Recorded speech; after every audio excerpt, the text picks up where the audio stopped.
In the time that we've like reconnected in our 20s and 30s, I've seen you take pictures with Floyd Mayweather.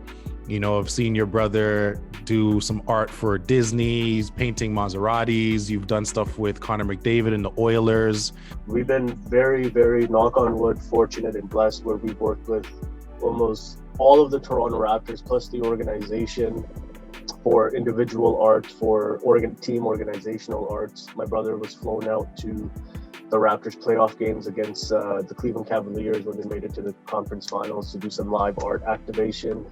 He's done some work with the Oilers organization at Glenn Sather's retirement banner raising thing. And go down the list, like we've really been fortunate that I'm a big believer in timing, and that was kind of like the moment where things started to fall in place, and we kind of been growing from there.